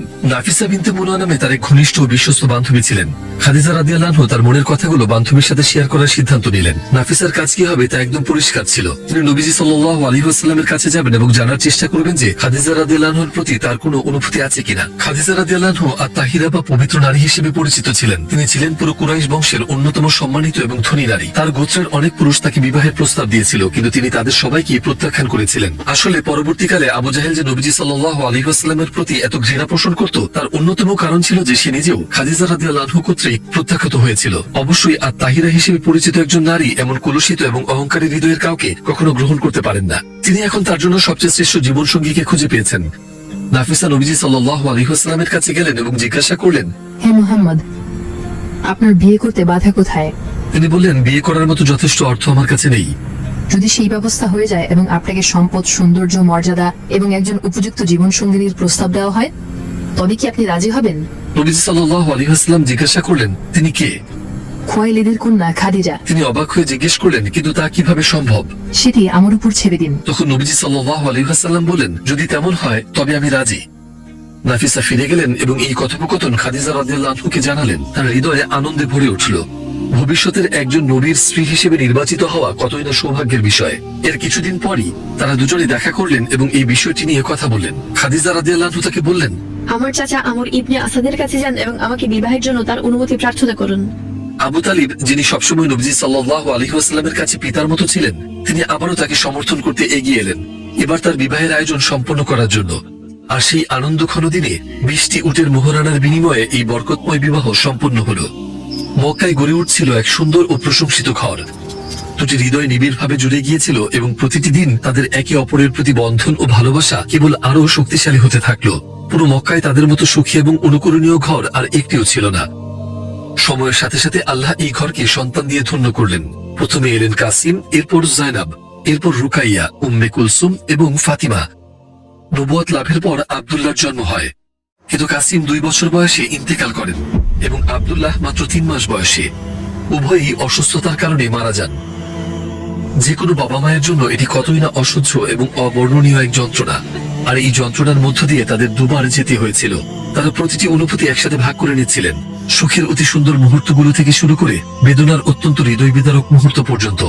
কিন্তু প্রতিটি বিপদে তারা একে অপরের হাত শক্ত করে ধরে রেখেছিলেন, আর এর মাধ্যমেই তারা শক্তি, শান্তি এবং ধৈর্য খুঁজে পেয়েছিলেন। তিনি একবার খাদিজা রাদিয়াল্লাহু আনহা সম্পর্কে বলেছিলেন, আল্লাহ আমাকে তার চেয়ে উত্তম আর কাউকেই দান করেননি। যখন সবাই আমাকে অস্বীকার করেছিল তখন সে আমার উপর বিশ্বাস এনেছিল। যখন মানুষ আমাকে মিথ্যাবাদী বলেছিল তখন সে বলেছিল যে আমি সত্য বলছি। যখন মানুষ তাদের সম্পদ গুটিয়ে নিয়েছিল তখন সে তার সম্পদ দিয়ে আমাকে সাহায্য করেছিল এবং আল্লাহ তার মাধ্যমেই আমাকে সন্তান দান করেছেন। এমনকি ওহী বহনকারী ফেরেশতা জিবরাইল আলাইহিস সালামও খাদিজা রাদিয়াল্লাহু আনহার নিষ্ঠা এবং ত্যাগে অভিভূত হয়েছিলেন। তিনি নবীজিকে বলেছিলেন, যখন খাদিজা আপনার কাছে আসে তখন তাকে তার রবের পক্ষ থেকে এবং আমার পক্ষ থেকে সালাম জানাবেন। খাদিজা রাদিয়াল্লাহু আনহা ছিলেন ঠিক এমনই এক অনন্য নারী। চলুন আবারও মূল গল্পে ফিরে যাই। এই পর্যন্ত নবীজি সাল্লাল্লাহু আলাইহি ওয়াসাল্লামের জীবনযাত্রা 3টি ভিন্ন ভিন্ন অঞ্চলে বিস্তৃত ছিল। শৈশবের শুরু সময়টুকু তিনি বনু সাদ গোত্রে কাটিয়েছিলেন, যেখানে তিনি বড় হয়েছেন এবং সেখানে তিনি মরুভূমির জীবনের অভিজ্ঞতা অর্জন করেছিলেন। পরবর্তীতে মায়ের সাথে তিনি মদিনায় তার আত্মীয়দের সাথে দেখা করতে যান এবং সেখানে কিছুদিন তার মামাদের কাছে অবস্থান করেন। সেখানেই তিনি প্রথম এবং সত্যিকার শহর জীবনের অভিজ্ঞতা লাভ করেন। আর এখন অনেক বছর ধরে তিনি মক্কায় বসবাস করছিলেন, জাহিলিয়াত বা মূর্খতার যুগের চরম অন্ধকার ও বিশৃঙ্খলার ঠিক কেন্দ্রস্থলে, ইতিহাসের সবচেয়ে ভয়ঙ্করতম রূপে। বছরের পর বছর ধরে তিনি অসংখ্য অন্যায় এবং নিষ্ঠুরতা প্রত্যক্ষ করছিলেন। 35 বছর বয়সে তার মধ্যে বড় ধরনের পরিবর্তন শুরু হয়, তার জীবনে এবং তার হৃদয়ের অবস্থার উভয় ক্ষেত্রেই। এই পরিবর্তনগুলো ছিল এক শক্তিশালী নতুন সূচনার লক্ষণ। নবুয়তের আগমনের সাথে সাথে মক্কার প্রতিটি ভিত্তি তার গোড়া থেকেই কেঁপে উঠবে এবং কোনো কিছুই আর আগের মতো থাকবে না। একটি ছোট মেয়ে তার বাবার সাথে মরুভূমির মাঝখানে ছিল, সবার থেকে অনেক দূরে। গভীর চিন্তায় মগ্ন হয়ে তার বাবা একটি গর্ত খুঁড়ছিলেন, আর সে বোঝার চেষ্টা করছিল কেন তিনি এমনটা করছেন। সে তার বাবার কাছ থেকে কখনো কোনো ভালোবাসা পায়নি, কিন্তু সেদিন সে খুব খুশি ছিল। কারণ এই প্রথমবার তারা কিছু একটা তো একসাথে করছে, কেবল তারা দুজন। এক পর্যায়ে সে তার বাবাকে গর্ত করতে সাহায্য করারও চেষ্টা করলো। গর্তটি যত গভীর হতে লাগলো, তার কৌতূহল তত বাড়ছিল। তারা কি কোনো খেলা খেলছে? সেটা কেমন হবে, কি হতে যাচ্ছে তা যখন সে কেবল ভেবেই যাচ্ছিল, হঠাৎ সে একটি ধাক্কা অনুভব করলো এবং নিজেকে গর্তের ভেতরে আবিষ্কার করলো। তার বাবা, যিনি তাকে ধাক্কা দিয়েছিলেন। এরপর তিনি দ্রুত তার মেয়ের উপর মাটি ফেলতে শুরু করলেন। ছোট্ট মেয়েটি, যে জানতো না কেন সেই গর্তে পড়ে আছে, সে এক বাস্তব দুঃস্বপ্নের মধ্য দিয়ে যাচ্ছিল। যার কাছ থেকে সে সবচেয়ে বেশি ভালোবাসা পাওয়ার আশা করেছিল, তার হাতেই সে জীবন্ত কবরস্থ হচ্ছিল। তার ছোট্ট নিরীহ চেষ্টা আর মরিয়া চিৎকারগুলো তার বাবার পচে যাওয়া বিবেককে নাড়া দিতে পারল না। সে ওখানেই মারা যেতে বসেছিল, ঠিক ওভাবেই। এবং সে হয়ে উঠল ওই ভূখণ্ডের নিষ্ঠুরতা আর নির্মমতার এক করুণ প্রতিচ্ছবি। এই ভয়াবহ দৃশ্যটি, যা আমাদের কল্পনা করাও প্রায় অসম্ভব, তা ঘটেছিল তখনকার আরব উপদ্বীপে ইসলাম আসার আগে, সাহিলিয়াতের যুগে। সেই সময়ে কন্যা সন্তানদের লজ্জা এবং দুর্ভাগ্যের প্রতীক হিসেবে দেখা হতো। কিছু বাবা বলতেন, একদিন সে বিয়ে করবে আর আমাদের উত্তরাধিকার পর পুরুষের হাতে তুলে দেবে। এই বিকৃত বিশ্বাসগুলোর চড়া মূল্য দিতে হতো কিছু মেয়ের জীবনের বিনিময়ে, অথবা ভালো কোনো ক্ষেত্রেও তাদের সারা জীবন কাটতো বাবার ভালোবাসা এক বিন্দু অনুভব না করেই। কিন্তু এটা এখানেই থেমে থাকেনি।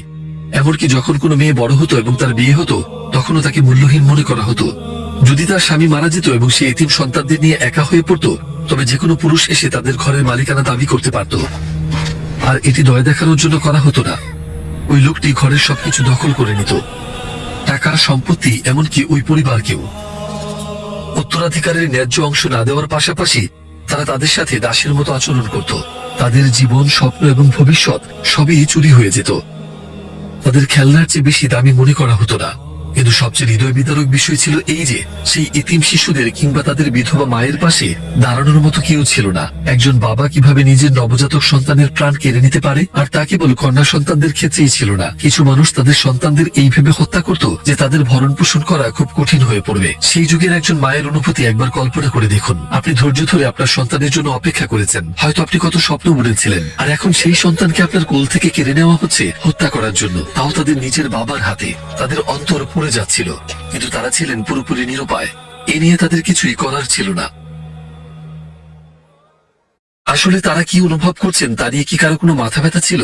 অন্যদের চোখে তাদের কোনো মূল্যই ছিল না, এবং অনাচার কেবল এটুকুর মধ্যেই সীমাবদ্ধ ছিল না। গোত্রগুলোর মধ্যে দীর্ঘস্থায়ী রক্তক্ষয়ী সংঘাত লেগেই থাকতো। যদি কোনো নির্দিষ্ট গোত্রের কেউ খুন হতো, তবে সেখানে অনুসরণ করার মতো কোনো আইন বা বিচার ছিল না। প্রতিপক্ষ গোত্রের যে কেউ তখন মহাবিপদে পড়ে যেত। যে কোনো সময় কোনো রূপ সতর্কতা ছাড়াই তারা খুন হয়ে যেতে পারে। একটা নিষ্পাপ শিশু, যার চারপাশের পরিস্থিতির সাথে কোনো সম্পর্কই নেই, সেও হয়তো তার বাবাকে হারিয়ে ফেলত, আর বড় হতো পিতৃহীন অবস্থায়, অন্য গোত্রের প্রতি ঘৃণা এবং প্রতিশোধের তীব্র লালসা নিয়ে। আর এভাবেই হত্যার সিলসিলা চলতেই থাকতো। কেউ তা থামাতে সক্ষম ছিল না। সেখানে কোনো ন্যায় বিচার ছিল না। মানুষের হৃদয় পাথরে পরিণত হয়েছিল। মানুষ তাদের প্রবৃত্তির দাসে পরিণত হয়েছিল। তাদের একমাত্র লক্ষ্য ছিল যা তারা চায় তা হাসিল করা: মদ্যপান, জুয়া, মিথ্যা, চুরি, ব্যভিচার আর জুলুম। অনৈতিকতার প্রতিটি রূপ এই ভূখণ্ডকে শাসন করছিল। যদিও সেখানে সূর্য উজ্জ্বলভাবে কিরণ দিত, কিন্তু আধ্যাত্মিক পরিবেশ ডুবেছিল ঘুটঘুটে কালো অন্ধকারে। অন্ধকার যত ঘনীভূত হয়, আমরা ঠিক ততটাই পরিষ্কারভাবে বুঝতে পারি যে আলোর দ্যুতি কতটা প্রখর। তাই আল কোরআন সর্বপ্রথম এই মানুষদের উপর তার আলো ছড়াবে এবং তাদের অজ্ঞতার এই অন্ধকার থেকে টেনে বের করে আনবে। নবুয়াতের সিলসিলার শেষ কুড়িটি আবির্ভূত হবে ঠিক এই ভূখণ্ডেই এবং সম্বোধন করবে গোটা বিশ্বকে। মক্কার একটি প্রধান ভৌগোলিক সুবিধাও ছিল, এটি আরব উপদ্বীপের একেবারে কেন্দ্রে কৌশলগতভাবে অবস্থিত ছিল, যা একে অন্য সব অঞ্চল থেকে আলাদা করে তুলেছিল। সেখানে বড় বড় বাণিজ্যিক মেলা অনুষ্ঠিত হতো, যা আরবের প্রতিটি কোণ থেকে কাফেলা এবং গোত্রগুলোকে টেনে আনত। এটি ছিল বিশাল এক নেটওয়ার্কের কেন্দ্রবিন্দুর মতো। এখান থেকে শুরু হওয়া যে কোনো বার্তা দ্রুত চারপাশের গোত্রগুলোর মধ্যে ছড়িয়ে যেতে পারত। মাত্র 5 বা 6 মাসের মধ্যে তা এমনকি পার্শ্ববর্তী সাম্রাজ্যগুলোতেও পৌঁছে যেতে পারত। এই অঞ্চলের অন্য কোথাও এই পর্যায়ের প্রভাব ছিল না। শুনতে অবাক মনে হতে পারে, কিন্তু এই আরব উপদ্বীপ তার পার্শ্ববর্তী রাজ্য ও সাম্রাজ্যগুলোর আক্রমণের হুমকি থেকে নিরাপদ ছিল। সব দিক থেকেই এটি ছিল শেষ নবীর আগমনের জন্য এক আদর্শ প্রেক্ষাপট। আর তাই আল্লাহ মক্কাকেই বেছে নিয়েছিলেন তার রাসূলের এই পৃথিবীতে আগমনের স্থান হিসেবে, এমন এক শহর যেখানে সব পথের মিলন ঘটেছে। এইসব কারণ ছাড়াও মক্কার জনপ্রিয়তার পেছনে আরেকটি বড় কারণ ছিল। আরবদের কাছে তাদের পূর্বপুরুষরা অত্যন্ত গুরুত্বপূর্ণ ছিলেন, আর এই শহরটি সেই মানুষটির প্রতিনিধিত্ব করত যাকে তারা তাদের আদি পিতা মনে করতেন, ইব্রাহিম আলাইহিসসালাম। তিনি ছিলেন সেই নবীদের একজন যারা কাবা ঘর নির্মাণ করেছিলেন। তাদের পূর্বপুরুষের তৈরি এই ইবাদতখানার প্রতি তাদের ছিল গভীর শ্রদ্ধা। কিন্তু আপনি যদি তাদের জিজ্ঞাসা করতেন যে তাদের জীবনে ইব্রাহিম আলাইহিসসালামের শিক্ষার কি অবশিষ্ট ছিল, তবে উত্তর হতো কিছুই না। ছিল কেবল হজ নামক সেই পবিত্র রীতি, আর সেটিও তখন স্রেফ একটি সাংস্কৃতিক ঐতিহ্যে পরিণত হয়েছিল। হজের আসল মর্মার্থকেই তারা মূলত বিকৃত করে ফেলেছিল জাহিলিয়াতবাসী অন্ধকার যুগের মানুষেরা। এমনকি এমন লোক ছিল যারা সম্পূর্ণ নগ্ন হয়ে কাবা তাওয়াফ করত, কেউ কেউ হাততালি দিয়ে এবং নেচে নেচে তাওয়াফ করত। এই পবিত্র স্থানের মূল উদ্দীপনা এবং তাৎপর্য থেকে তারা সম্পূর্ণ বিচ্ছিন্ন হয়ে পড়েছিলেন। ইব্রাহিম আলাইহিসসালাম ছিলেন এমন একজন নবী যিনি মূর্তি পূজার বিরুদ্ধে লড়াই করেছিলেন এবং তার সিদ্ধান্তে অটল ছিলেন। আর এখন তার নিজের হাতে গড়া সেই কাবার চারপাশ 360টি মূর্তিতে ঘেরা। সেগুলোর মধ্যে সবচেয়ে পরিচিত ছিল লাত, মানাত, উজ্জা এবং হুবাল। যদিও তারা আল্লাহতে বিশ্বাস করত, কিন্তু তাকে কেবল নামেই স্বীকার করেছিল। আল্লাহর সকল নাম, গুণাবলী, তার কার্যক্রম এবং মহাবিশ্বের উপর তার একচ্ছত্র আধিপত্য সবই মূর্তির প্রতি আরোপিত ছিল। কিন্তু সেই শহরের সবাই কি মূর্তি পূজা করত? মুহাম্মদ সাল্লাল্লাহু আলাইহি ওয়াসাল্লাম কি তাদের একজন ছিলেন? কখনোই না। ইব্রাহিম আলাইহিসসালামের চলে যাওয়ার শতবর্ষ পরও সেখানে অল্প কিছু মানুষ ছিলেন যারা তার রেখে যাওয়া হানিফ বা একেশ্বরবাদী বিশ্বাসকে আঁকড়ে ধরেছিলেন। তারা ছিলেন বিরল সেই ব্যক্তি যারা কেবল আল্লাহকে বিশ্বাস করতেন এবং সব ধরনের মূর্তি পূজা প্রত্যাখ্যান করেছিলেন। এই বিশ্বাস ছিল এক আধ্যাত্মিক ঢালের মতো যা তাদের ওহী আসার পূর্ব পর্যন্ত সব রকম পথভ্রষ্টতা থেকে রক্ষা করেছিল। আর আল্লাহর রাসূল ছিলেন তাদেরই একজন। তিনি মূর্তি পূজা একদমই পছন্দ করতেন না, কিন্তু তিনি অন্যের কাছে বাধা দিতেন না কিংবা কাউকে থামানোর চেষ্টাও করতেন না।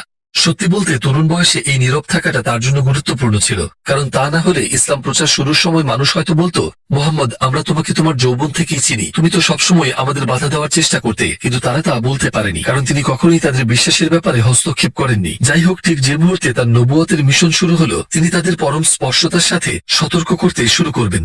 আল্লাহ একটি আত্মাকে পথ দেখালে সেই একটি আলোকিত আত্মাই নিদ্রামগ্ন বাকি সবাইকে জাগিয়ে তোলার জন্য যথেষ্ট।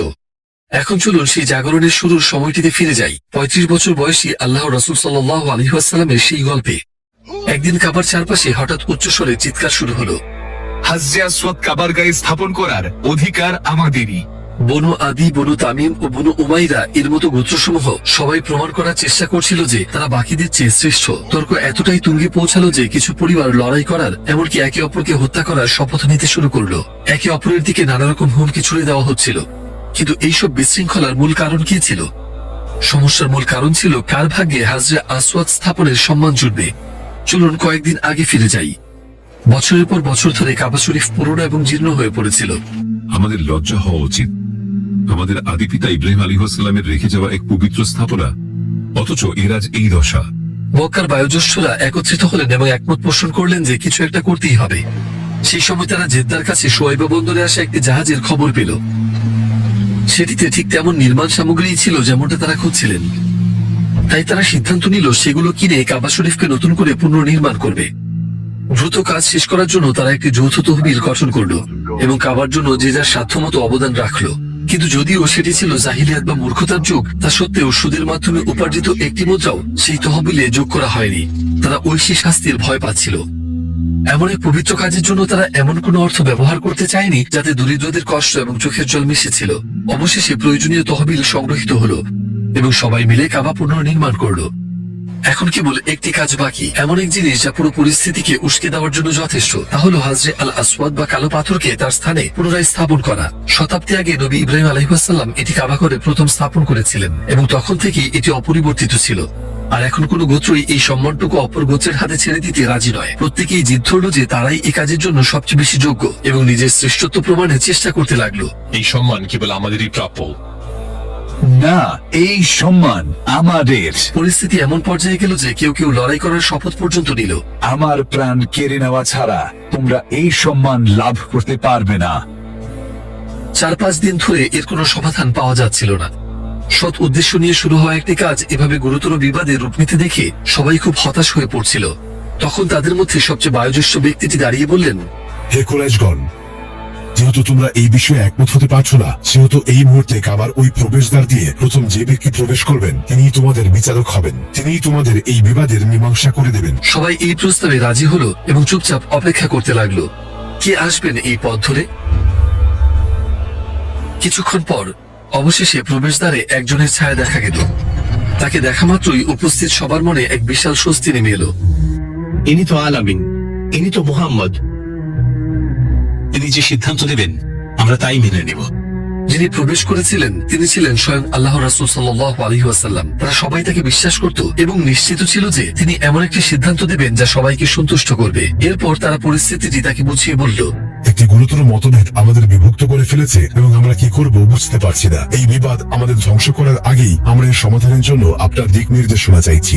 প্রবল আগ্রহ আর কৌতূহল নিয়ে তারা সিদ্ধান্তের প্রতীক্ষা করতে লাগলো। তো তিনি কিভাবে এই সমস্যার সমাধান করবেন? তিনি বললেন, আমাকে এক খণ্ড কাপড় এনে দাও। তিনি কি করতে চাচ্ছিলেন সে সম্পর্কে তাদের কোনো ধারণাই ছিল না। প্রথমেই তিনি হাজরে আসওয়াদকে কাপড়ের মাঝখানে রাখলেন। এরপর প্রতিটি গোত্র থেকে একজনকে সামনে এসে কাপড়ের এক প্রান্ত ধরতে বললেন। সবাই মিলে পাথরটিকে কাবার কাছে নিয়ে এলো। আর সবশেষে নবীজি সাল্লাল্লাহু আলাইহি ওয়াসাল্লাম নিজের হাতে হাজরে আসওয়াদকে তুলে তার নির্দিষ্ট স্থানে স্থাপন করলেন। এভাবে এই দিনের পর দিন ধরে চলা বিবাদের অবসান ঘটল এবং একটি সম্ভাব্য রক্তক্ষয়ী সংঘাত পুরোপুরি এড়িয়ে যাওয়া সম্ভব হলো। এই ঘটনা আল্লাহ রাসূল সাল্লাল্লাহু আলাইহি ওয়াসাল্লামের প্রতি মানুষের শ্রদ্ধা ও মুগ্ধতা আরো বাড়িয়ে দিল। সবাই আবারও দেখল তিনি কতটা বিশ্বাসযোগ্য ছিলেন। তার জীবনের আগের অংশগুলোতেও আমরা এই গুণের কথা বলেছি। যখন কেউ আলামিন বলতো, মানুষ ঠিক বুঝতে পারত কার কথা বলা হচ্ছে। তিনি কেবল আমাদের নবীজি সাল্লাল্লাহু আলাইহি ওয়াসাল্লামই হতে পারেন। সারা জীবন তার চরিত্রের প্রতিটি পরতে এই গুণের প্রকাশ দেখা গিয়েছে। ব্যবসায় বিশ্বস্ত, পরিবারে বিশ্বস্ত, কথার বরখেলাফ না করায় বিশ্বস্ত, আবাল বৃদ্ধ বনিতা সবার কাছেই তিনি ছিলেন পরম আস্থার স্থল। এই বৈশিষ্ট্য মানুষের হৃদয়ে এক অবিস্মরণীয় ছাপ রেখে গিয়েছিল। প্রকৃতপক্ষে তাকে এই গুণে গুণান্বিত করা ছিল আল্লাহর বৃহত্তর পরিকল্পনার অংশ। কারণ যখন তাকে নবুয়ত দেওয়ার সময় এলো, তখন মানুষ চাইলেও তাকে মিথ্যাবাদী বলে অভিযুক্ত করতে পারেনি। আর যদি তারা চেষ্টাও করে তবে তা হবে পুরোপুরি ভিত্তিহীন এক দাবি। মক্কায় আল্লাহ রাসূল সাল্লাল্লাহু আলাইহি ওয়াসাল্লামের প্রতি মানুষের বিশ্বাস যখন উত্তরোত্তর বাড়ছিল, তখন তার নিজের ভেতরেও কিছু পরিবর্তন শুরু হলো। দিন দিন তিনি নির্জনতা পছন্দ করতে শুরু করলেন। তাই তিনি লোকালয় থেকে নিজেকে কিছুটা সরিয়ে নিতে শুরু করলেন। যে কাবা ছিল একসময় ইব্রাহিম আলাইহিস সালামের পবিত্র একেশ্বরবাদের প্রতীক, তা এখন মূর্তিতে ঘেরা। সব ধরনের অনৈতিকতা, অবিচার আর নিষ্ঠুরতা এবং অমানবিক সব আচরণ শহরটিকে গ্রাস করে নিচ্ছিল। মক্কায় ঘটে যাওয়া এইসব কর্মকাণ্ডের সাথে তার অন্তরের জগৎ ক্রমেই সাংঘর্ষিক হয়ে উঠছিল। তিনি এগুলো আর সইতে পারছিলেন না। তাই তিনি জীবন বদলে দেওয়ার মতো এক সিদ্ধান্ত নিলেন। তিনি সমাজ থেকে নিজেকে কিছুটা গুটিয়ে নিলেন এবং নিয়মিত জাবালে নূরে বা নূর পাহাড়ে যেতে শুরু করলেন। কিন্তু কি করতেন তিনি সেখানে? তিনি নির্জনতা খুঁজতেন। তার আত্মা যেন হাঁপিয়ে উঠেছিল। নির্জনতাকে তার কাছে প্রিয় করে তোলা হয়েছিল।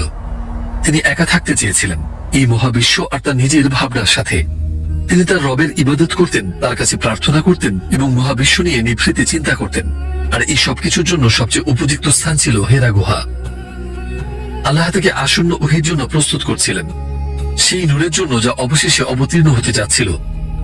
জাবালে নূরের চূড়ায় ওঠার 621 মিটারের পথটি ছিল খাড়া এবং অত্যন্ত দুর্গম। তার শারীরিক সক্ষমতার প্রতি এক চ্যালেঞ্জ, কিন্তু কোনো কিছুই তাকে আরোহণ করা থেকে থামাতে পারেনি। যে বিষয়টি এই যাত্রাকে তার জন্য অনেক সহজ করে দিয়েছিল তা হলো তার প্রিয়তমা স্ত্রী খাদিজা রাদিয়াল্লাহু আনহা এর ভালোবাসা ও সমর্থন। তিনি কখনোই তাকে ভুল বোঝেননি। তিনি সবসময় তার পাশে ছায়ার মতো ছিলেন। এই নিভৃত যাত্রা তার 40 বছর বয়স পর্যন্ত চলতে থাকে, আর ওই গুহাতেই হয়ে উঠেছিল তার সবচেয়ে কাছের সঙ্গী।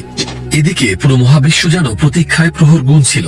বছরের পর বছর ধরে চলা এক দীর্ঘ প্রতীক্ষা, এমন এক নূরের জন্য যা সমস্ত অন্ধকারকে ভেদ করে বেরিয়ে আসবে। জমিনের নিচে, আকাশের বুকে এবং প্রতিটি ক্ষুদ্রাতি ক্ষুদ্র অনুপরমাণুতে লুকিয়ে আছে অসংখ্য গুরু রহস্য। কিন্তু মানুষ ছিল বেখবর। প্রতিটি সৃষ্টি ছিল আল্লাহর লেখা এক একটি চিঠির মতো, কিন্তু কেবল অল্প কজনই জানতেন সেগুলো কিভাবে পড়তে হয়। দীর্ঘকাল ধরে সেই চিঠিগুলোর ব্যাখ্যা দেওয়ার মতো কোনো ওহী ছিল না।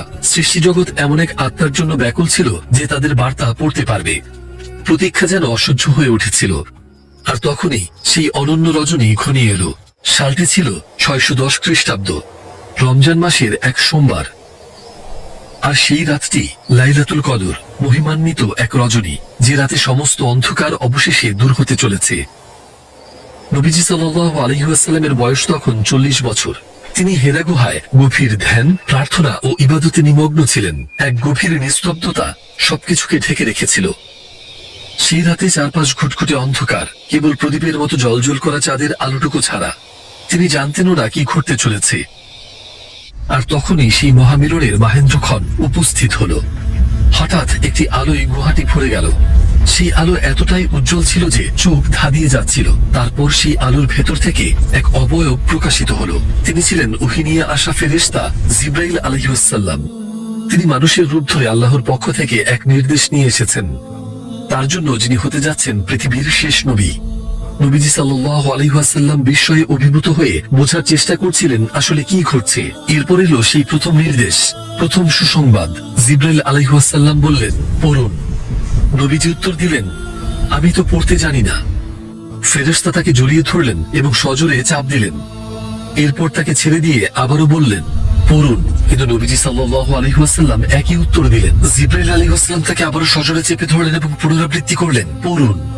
কিন্তু তার হাতে পড়ার মতো কিছুই লেখা ছিল না। নবীজি সাল্লাল্লাহু আলাইহি ওয়াসাল্লাম আবারও উত্তর দিলেন যে তিনি পড়তে জানেন না। তখন জিবরাইল আলাইহিস সালাম তৃতীয়বারের মতো তাকে জড়িয়ে ধরলেন, এতই সজোরে যে নবীজি অনুভব করলেন তার আর কোনো শক্তি অবশিষ্ট নেই। ঠিক সেই মুহূর্তে সম্পূর্ণ নিরুপায় হয়ে তিনি বললেন, আমি কি পড়ব? তখন জিবরাইল আলাইহিস সালাম তিলাওয়াত করতে শুরু করলেন, استعيذ بالله اقرأ باسم ربك الذي خلق خلق الإنسان من علق اقرأ ربك الأكرم الذي علم بالقلم علم الإنسان ما لم يعلم।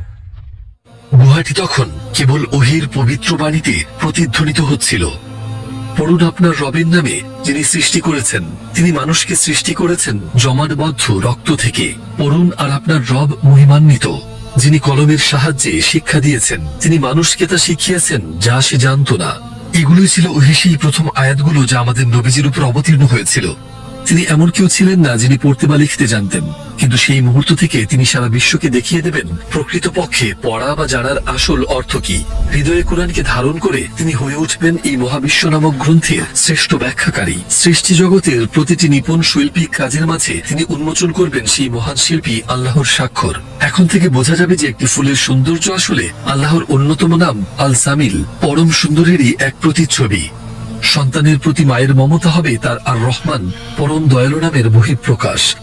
মায়ের গ্রহণ করা খাবার যখন তার সন্তানের জন্য নির্মল পুষ্টিকর দুধে পরিণত হয়, তখন তা প্রতিফলিত করবে তার আর রাজ্জাক নামটি, রিজিকদাতা। মানুষ সম্পর্কে কিছুই না জেনেও যখন মৌমাছি ফুলে ফুলে উড়ে বেড়ায় এবং মধু তৈরি করে, যার মাধ্যমে মানুষ শেফা বা আরোগ্য লাভ করে, তখন সেটিকে দেখা হবে তার আশরাফি, আরোগ্যদাতা নামের এক মহিমা হিসেবে। মানুষ বিশ্বাস করত যে এই মহাবিশ্ব উদ্দেশ্যহীন, সংযোগ আর আকস্মিকতায় ভরপুর। তারা পৃথিবীকে কেবল দুঃখ আর লোকসানের জায়গা হিসেবে দেখত আর ভাবত যে মৃতরা চিরতরে হারিয়ে গেছে, তারা আর কখনো ফিরবে না। কিন্তু এখন অজ্ঞতার সেই অন্ধকার ধীরে ধীরে কাটতে শুরু করবে। মহাবিশ্বের গুরু রহস্যগুলো উন্মোচিত হতে শুরু করবে। এর রুদ্ধ দ্বারগুলো একে একে খুলে যাবে। তিনি এখন আল্লাহর রাসূল মুহাম্মদ সাল্লাল্লাহু আলাইহি ওয়াসাল্লাম। সেই মুহূর্তটি একবার কল্পনা করে দেখুন। তিনি অত্যন্ত আতঙ্কিত ছিলেন। তিনি বুঝতে পারছিলেন না কি করবেন। তিনি কেবল চেয়েছিলেন যত দ্রুত সম্ভব বাড়ি ফিরে যেতে। তিনি হেরা গুহা থেকে বেরিয়ে এলেন। ভয়ে তার বুক দুরু দুরু কাঁপছিল। তিনি পাহাড় থেকে দ্রুত নেমে সোজা সেই স্থানে যেতে শুরু করলেন যেখানে তিনি নিরাপদ বোধ করবেন, খাদিজার কাছে। তিনি ছিলেন একমাত্র ব্যক্তি যিনি তাকে সত্যিই বুঝতে পারতেন। তার সান্ত্বনার বাণী নবীজির খুব প্রয়োজন ছিল তার মমতাময়ী হৃদয়ের। অবশেষে তিনি বাড়ি পৌঁছালেন। তিনি ঘামে ভিজে একাকার হয়ে গিয়েছিলেন এবং কথা বলার শক্তিটুকুও পাচ্ছিলেন না। তার ঠোঁটে ছিল কেবল একটি বাক্য, আমাকে চাদর দিয়ে ঢেকে দাও, আমাকে ঢেকে দাও। তখন আমাদের মা খাদিজা রাদিয়াল্লাহু আনহা কি করলেন? তিনি ঠিক তাই করলেন যা নবীজি চেয়েছিলেন। তিনি এমন কিছু করেননি যাতে আল্লাহর রাসূল আরো বিচলিত হন। তিনি তাকে শুয়ে পড়তে সাহায্য করলেন, চাদর দিয়ে ঢেকে দিলেন এবং ঠিক তার পাশেই বসে রইলেন। এরপর নবীজি তাকে সব ঘটনা খুলে বলতে শুরু করলেন। হে খাদিজা, আমি ভয় পাচ্ছি। তিনি বললেন, আমি ভয় পাচ্ছি আমার বড় কোনো অনিষ্ট হতে পারে। আমাদের মা আতঙ্কিত হয়ে কোনো প্রতিক্রিয়া দেখালেন না। তিনি নবীজির দুশ্চিন্তা বাড়িয়ে দেননি। তার কথাগুলো ছিল ঠিক তেমনই, যা নবীজির হৃদয়ের জন্য প্রয়োজন ছিল। কখনোই নয়, আল্লাহর কসম, আল্লাহ কখনোই আপনার কোনো ক্ষতি করবেন না। সবকিছু শান্ত করার জন্য এটুকুই যথেষ্ট ছিল। এরপর তিনি বললেন, আপনি আত্মীয়তার সম্পর্ক বজায় রাখেন। আপনি গরিব আর অসহায়দের সাহায্য করেন, অতিথিদের উদারভাবে আপ্যায়ন করেন এবং বিপদগ্রস্ত ব্যক্তিদের পাশে দাঁড়ান। তার প্রতিটি শব্দ নবীজিকে পরম শান্তি দিচ্ছিল। এই জন্যই নবীজির সবচেয়ে নিরাপদ আশ্রয়স্থল ছিল খাদিজা রাদিয়াল্লাহু আনহা। তো এরপর কি হতে যাচ্ছিল? এবার খাদিজা রাদিয়াল্লাহু আনহার পালা প্রশ্ন করার এবং উত্তর খুঁজে বের করার। তিনি তার চাচাতো ভাই ওয়ারাকার কাছে নিয়ে গেলেন আমাদের নবীজি সাল্লাল্লাহু আলাইহি ওয়াসাল্লামকে। কিন্তু কে ছিলেন এই ওয়ারাকা? ওয়ারাকা ইবনে নাওফাল ছিলেন একজন ধর্মীয় স্কলার। পূর্বের আসমানি কিতাবসমূহ সম্পর্কে তার অগাধ জ্ঞান ছিল। তিনি খ্রিস্ট ধর্ম, ইহুদি ধর্ম এবং নবুয়ত সম্পর্কে জানতেন। একজন 80 বছর বয়সী বৃদ্ধ খ্রিস্টান পণ্ডিত। তিনি হয়তো তাদের সাহায্য করতে পারবেন। অবশেষে তারা ওয়ারাকার বাড়িতে পৌঁছালেন। তারা তাকে সবকিছু খুলে বলতে শুরু করলেন। ওয়ারাকা অবাক বিস্ময়ে উৎফুল্ল হয়ে উঠছিলেন। শুনতে শুনতে তার বিস্ময় ক্রমশ বেড়েই চলছিল। দেখে মনে হচ্ছিল তাদের চোখের সামনেই তিনি যেন যুবক হয়ে উঠছেন। তিনি আল্লাহর এক পবিত্র নাম উচ্চ সুরে উচ্চারণ করে বললেন, কুদ্দুস কুদ্দুস।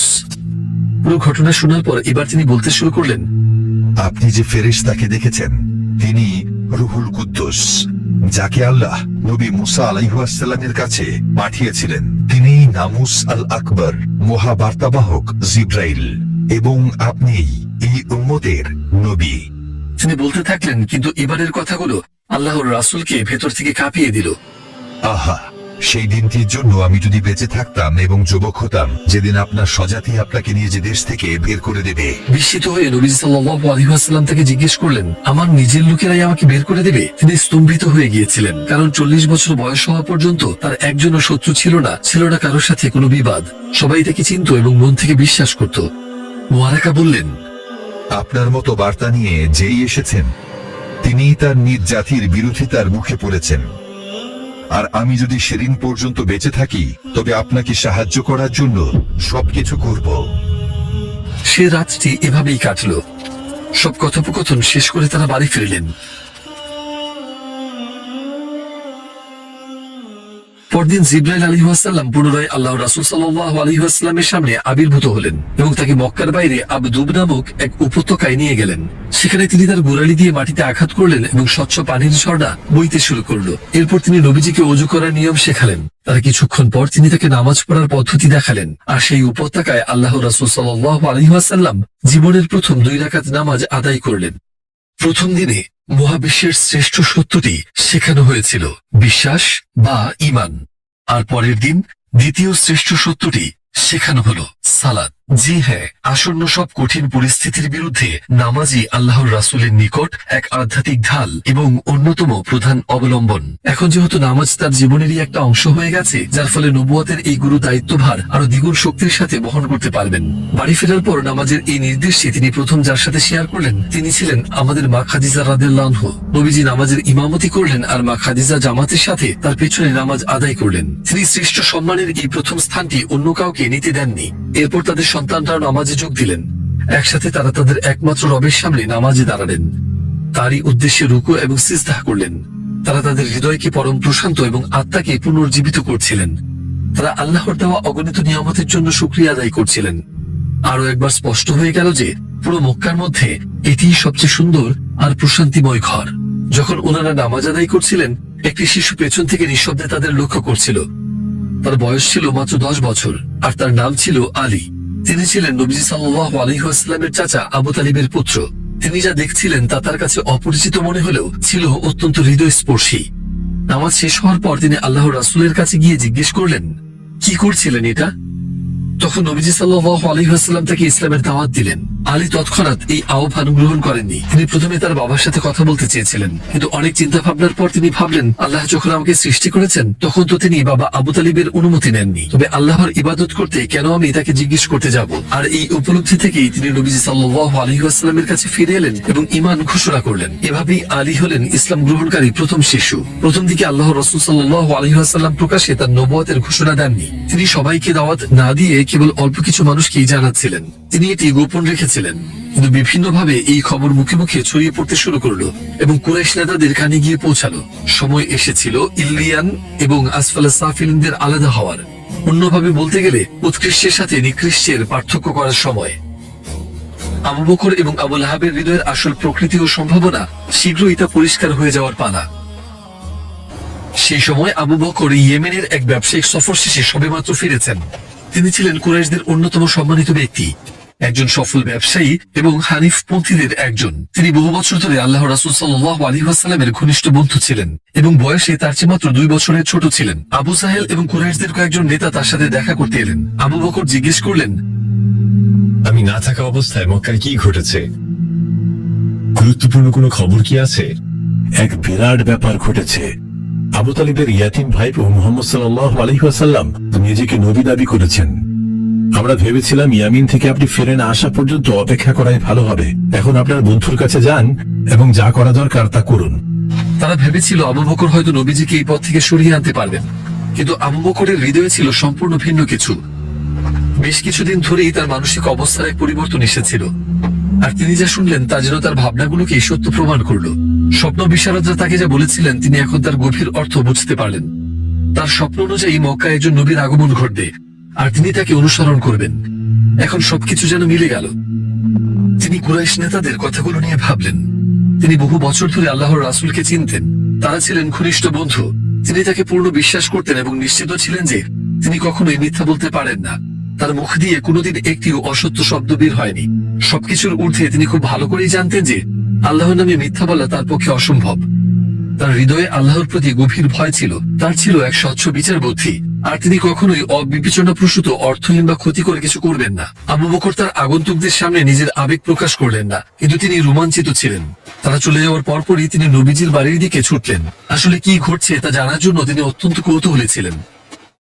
হে আবুল কাসিম, এ কি সত্য যে আপনি নবুয়ত দাবি করেছেন? আপনি কি নিজেকে স্বজাতি থেকে বিচ্ছিন্ন করে নিয়েছেন এবং আপনার পূর্বপুরুষদের ধর্মকে অস্বীকার ও নিন্দা করেছেন? নবীজি সাল্লাল্লাহু আলাইহি ওয়াসাল্লাম জানতেন যে তার এই অনুগত বন্ধু কখনোই সত্য থেকে মুখ ফিরিয়ে নেবেন না, তাই তিনি তাকে ইসলামের দাওয়াত দিলেন। বহু বছর পর নবীজি সাল্লাল্লাহু আলাইহি ওয়াসাল্লাম সেই মুহূর্তটির বর্ণনা দিয়েছিলেন এভাবে: যাকে আমি ঈমানের দাওয়াত দিয়েছি, প্রথমে তার মনে কিছুটা দ্বিধা ছিল, কিন্তু আবু বকর কোনো প্রকার দ্বিধা ছাড়াই বিশ্বাস স্থাপন করেছিলেন। আবু বকর একদম শুরু থেকেই বিশ্বাস করেছিলেন এবং তিনি ছিলেন ইসলাম গ্রহণকারী প্রথম ব্যক্তিদের একজন। আর বাকি জীবন তিনি কখনোই নবীজি সাল্লাল্লাহু আলাইহি ওয়াসাল্লামকে একা ফেলে যাননি কিংবা এই আদর্শকে ত্যাগ করেননি। আবু বকরের ইসলাম গ্রহণ এক শক্তিশালী প্রভাব ফেলেছিল। দিনের পর দিন মুসলমানদের সংখ্যা বাড়তে শুরু করলো, কারণ তিনি হাত গুটিয়ে বসে থাকার মানুষ ছিলেন না। পরদিন থেকেই তিনি তার বিশ্বস্ত বন্ধুদের কাছে ইসলামের কথা বলতে শুরু করলেন। ইসলামী ইতিহাসে যেসব নাম স্বর্ণাক্ষরে লেখা আছে তাদের অনেকেই আবু বকরের প্রচেষ্টায় ইসলাম গ্রহণ করেছিলেন। উসমান ইবনে আফরান, তালহা ইবনে উবাইদুল্লাহ, জুবাইর ইবনুল আওয়াম, আব্দুর রহমান ইবনে আউফ, সাদ ইবনে আবি ওয়াক্কাস এবং উসমান ইবনে মাসউদ, এমন আরো অনেক প্রখ্যাত সাহাবী তার মাধ্যমে ঈমান এনেছিলেন। একই সময়ে মহিলারাও ইসলাম প্রচারের প্রচেষ্টা শুরু করেন। নবী পত্নী খাদিজা, তার কন্যা জয়নব, রুকাইয়া, উম্মে কুলসুম ও ফাতিমা, তার চাচা আব্বাসের স্ত্রী উম্মুল ফজল, উমরের বোন ফাতিমা এবং আবু বকরের কন্যা আসমা, তাদের প্রত্যেকেই সেই সত্যের প্রতি নিজেকে উৎসর্গ করেছিলেন যা তাদের আত্মাকে জাগিয়ে দিয়েছিল। মহিলারা ভাবছিলেন কিভাবে অন্য মহিলাদের কাছে ঈমানের এই দাওয়াত পৌঁছে দেওয়া যায়, আর পুরুষরা ভাবছিলেন অন্য পুরুষদের কথা। তারা তাদের আত্মার সমস্ত ক্ষতের একমাত্র প্রতিকার খুঁজে পেয়েছিলেন ঈমান। তারা স্থির থাকেন কি করে? তারা স্বার্থপর হতে পারতেন না। তাদের চারপাশে অসংখ্য মানুষ ছিল যাদের এটি প্রয়োজন, অথচ তারা তখনও তা উপলব্ধি করতে পারেনি। এই নূর বা আলো তাদের প্রত্যেকের কাছে পৌঁছাতে হতো, কিন্তু তারা যে পথে পা বাড়িয়েছিলেন তা যতটা সহজ মনে হচ্ছিল, আসলে তা ছিল না। এর অর্থ ছিল পুরো মক্কা শহরের বিরুদ্ধে দাঁড়ানো, আর এর জন্য যে মূল্য দিতে হবে তা মোটেও সস্তা ছিল না। এই বিশ্বাস বা ঈমানকে গ্রহণ করার জন্য অনেক সাহসের প্রয়োজন ছিল। নিজেদের ভয়াবহ সব কুপ্রথা নিয়ে জাহিলিয়াতের নেতারা এই পরিবর্তন মোটেও পছন্দ করত না এবং তারা এর তীব্র বিরোধিতা করত। মুসলমানদের জন্য সামনে অপেক্ষা করছিল অত্যন্ত কঠিন এবং যন্ত্রণাদায়ক সব দিন। সময় এসেছিল এটা প্রমাণ করার কার আত্মা হীরা আর কার আত্মা কয়লার মতো। আমি শুধু চাই তুমি মুহাম্মদকে অস্বীকার করো এবং এই মূর্তির পূজা করো। আর যারা মুহাম্মদের আনুগত্য করবে তাদের এই পরিণতি ঘটবে। এটাকে সতর্ক বার্তা হিসেবে গ্রহণ করো। পরবর্তী পর্বে আপনারা দেখবেন মুসলমানদের কত কঠিন পরীক্ষার মধ্য দিয়ে যেতে হয়েছিল এবং ইসলাম আজ যে অবস্থায় পৌঁছেছে তা কতটা ত্যাগ আর তিতিক্ষার বিনিময়ে অর্জিত। আমাদের নবীজি সাল্লাল্লাহু আলাইহি ওয়াসাল্লামের জীবন ছিল মানব ইতিহাসের এক অবিস্মরণীয় সন্ধিক্ষণ। এমনকি আজও যারা খোলা মনে তার কথা শুনে এবং এর শিক্ষা নিয়ে ভাবেন, তাদের জন্য এটি এক নতুন শুরুর অনুপ্রেরণা হয়ে থাকে। ইনশাআল্লাহ যখন আপনি 11 পর্বের এই সিরিজটি শেষ করবেন, তখন সিরিজটি দেখার আগের আপনি আর পরের আপনির মধ্যে এক স্পষ্ট পার্থক্য লক্ষ্য করবেন। আপনি নিজেকে নতুন করে আবিষ্কার করবেন, আর আপনার বন্ধুদের সাথে এই ভিডিওটি শেয়ার করতে ভুলবেন না। যতবার তারা এটি দেখবে, ইনশাআল্লাহ আপনিও সেই সওয়াবের একটি অংশ পাবেন। দেখা হবে আগামী পর্বে।